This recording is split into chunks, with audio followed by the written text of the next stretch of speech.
So setting the form was easy. Now let's go and actually work on the absurd store function. So the idea is to create a query for it. So you can go back to the queries folder and then create a new file. This one is going to be for store queries. So store.ts right here. Make sure you are using the server on top always. So use server there. And then right now we can actually work on the function. So to work on the function, I have to actually specify the always as I do it, which is simply just adding the comments first to explain the function. So for the function is called absurd store. All it does is absurd store details onto the database, ensuring uniqueness of name, email, and what else I have here, and phone number. Okay, because when you create like a store, you have to make sure that the name of that store is unique. We can't have another store with the same name or URL, or also the same one with the phone number. Okay, I forgot URL right here, so we have to add the URL also here.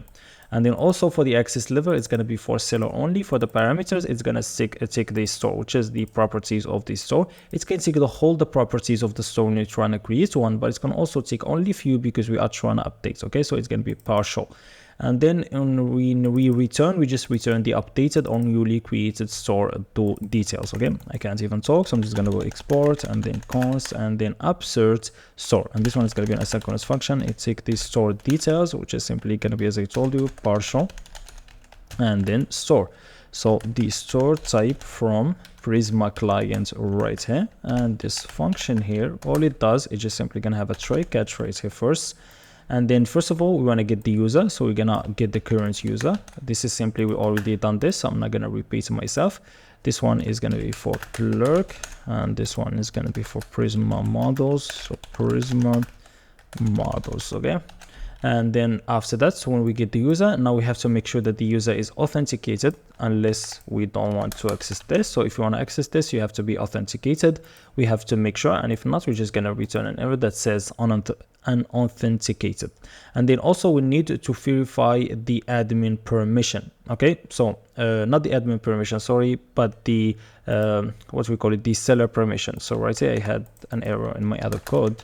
Just not an error, just a typo. So verify seller permission, as we're only gonna allow sellers. Okay, so to make sure that is true, we're just gonna make sure the private metadata.role is, if it's different than the seller, that means you have unauthorized access and you are not allowed. Okay, only if you are a seller you are allowed. Okay, so now let's continue. Now we have to ensure that the data provided is true or provided. So as you can see, we can't pass, if you didn't pass any store details right here, we're not going to continue, just simply gonna send a message back, which is an error message that's going to say, please provide the stored data.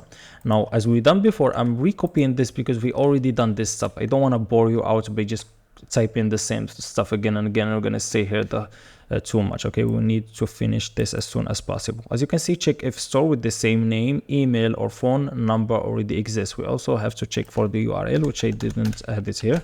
So let me add it, and only we're just gonna add this test right here, which is simply gonna go const existing store. We're gonna use db util, and then I'm just gonna go right here, and this one is for db.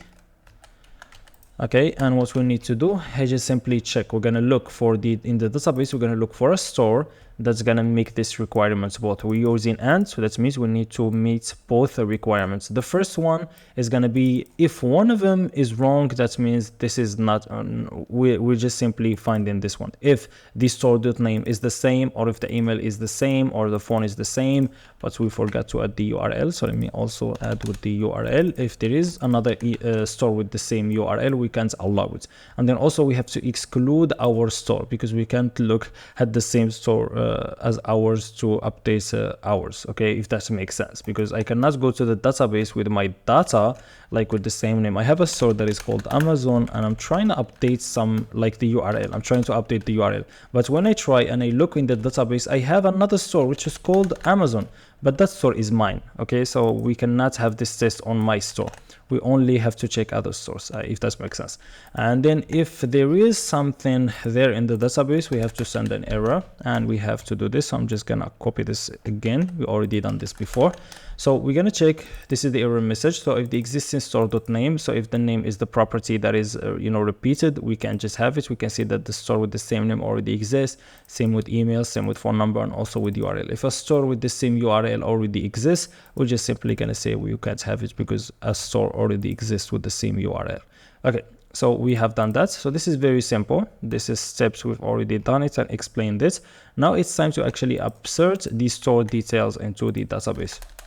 So we can go const, and then right here we're just gonna go const and then store details right here, details. Okay, and then simply for the store details we're gonna use await and then db.store.insert. We have done this before, so simply we're gonna pass the ID first. So where the ID is the store that we are passing .id. Okay, and then simply we have to specify the update. We're gonna update what? We're gonna update the store. And if we are creating the store. Okay, so we're just gonna spread the values of the store, okay, like this. And then after that we're just gonna have to connect this, because we have a relation between the stores and user. We have to provide the user ID of the one that's creating the store. So we can go user, and then we will connect it to what? To the ID of the user, which is gonna be the user.id, like this. All right, so we're gonna connect the user ID by the ID of that user. So right here it says create. We have an issue because it could be undefined, and the reason for that is because I'm using partial right here. Okay, because I am using partial. But if we are doing it this way, okay, but it's still gonna throw an error because let's actually leave it this way. This is just a typing issue that we'll fix later. I don't want to be stuck on it. We'll fix it later, so it's not a problem. We're just gonna go now and return and try this first. So we're gonna go return store details, okay? And then for the error right here, we're either gonna const log, which we're gonna do in development, and also gonna throw the error. That's it. So yeah, I want to try this function and see if it actually works first. So we need to actually go back. So I'm just gonna take the name of the function, go back and right here insert store, and then import it. Go to the top, I remove the other imports and just switch this to like this. And this is a text area. I'm just gonna add it to the, this is the UI components. This is for the custom components. We didn't add that, so let me just add it there. It's not a problem. And then this one, let's have it here. And then also for the next navigation, this is gonna be here this way. And then let's go back and continue. I'm taking this stuff seriously. So let's start with upsearching store. As you can see right now, we have to specify all the properties. So after the name right here, what we have description, phone, and then email. So let's add those. So let's go with the description, just values the description. We have also phone, and then that's gonna be .phone. And let's switch both. This one's gonna be for email, and this one is gonna be .email. And then for the image, we have logo, and then also cover. So for the logo, it's gonna be logo, and then cover right here is gonna be cover. Okay, and the URL is the same, featured is the same. For the status, and in the status, we're not gonna do it right now, okay, because we automatically gonna add it right here. Okay, by default it's gonna be added as pending, so we don't have to add it right now until we need to do that later. And then right here we're gonna say store has been updated or now is created. So refresh, and then dashboard, and then we're gonna go to seller, and then we're gonna go to the stores page where we're gonna show our stores.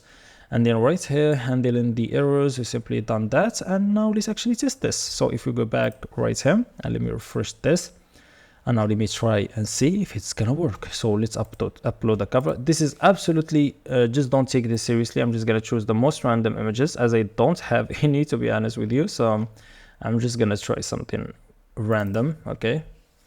I promise you in the next videos, I'm gonna try to actually add proper ones. As you can see, this is how it's gonna look as a cover in the website. And then also let's add another random image, okay, and then just simply done. This is gonna be for like the logo of the store, and then the name of the store, let's say Amazon. Don't touch me, okay? I'm just gonna go Amazon is something, so because I don't want to get sued. So this is a description for, okay, for that store, okay. See, this is a description, you know what I'm saying, something like that. That's cool. And then for the store email, it's gonna be some email at emali.com. Just something random. We're just trying random data. And then for the phone number, you know how we do numbers, you know, just click randomly. And then for the store URL, we're going to take this seriously, and it's going to be forward slash is going to be Elden Ring store. Doesn't make any sense. I don't think take this thing seriously. Okay, it says I can't add the forward slash. It's automatically added. And I'm gonna make this featured. I want to try this. Let me see if this gonna. Okay, so refresh right here. I don't have any right here. We don't have any store here but I need to refresh this because it didn't add the new model because I haven't refreshed for a long time. I just stopped the server. My problem. Okay, let me run the Prisma server now. I need to retype everything. I hope not. Come on, let's not do that. Let me refresh right here. I have this store right now. Now let me try to actually create. So I'm gonna click on create, and when I do that, it's loading right here. And let's see, just wait a second. And you see right here, congratulations, is now created, and it redirects me to /dashboard /seller /stores. Okay, this is the stores page. I have nothing there, but we will add something there, of course. And as you can see right now, when we have the stores page, we actually no, we don't redirect to the stores page because we don't do it this way. I just can switch by a store switcher. So sorry, my mistake. I'm gonna change this /stores. I'm just gonna add backticks here, and this one is gonna be / and then it's gonna be the response we get .url of that store. Okay, that's better. So now let's actually make sure that it's been created. Let's refresh, and inside the store you can see the data. We have the name, description, email, phone, and the URL. Don't do it like me, guys. Just create some proper data to test this. So the state is pending, as you can see. So let me just show you. The state is pending. The average retail is 0. Featured is true. This information is we're going to fill later. It has nothing to do with us now. And then for the user, this is the user it's linking it with. Okay. So yeah, as you can see, it's been done. So for these stores, I can actually do something right now. Okay, as we are still here. Okay, the dogs are out, guys. I'm gonna finish this video. See you in the next one.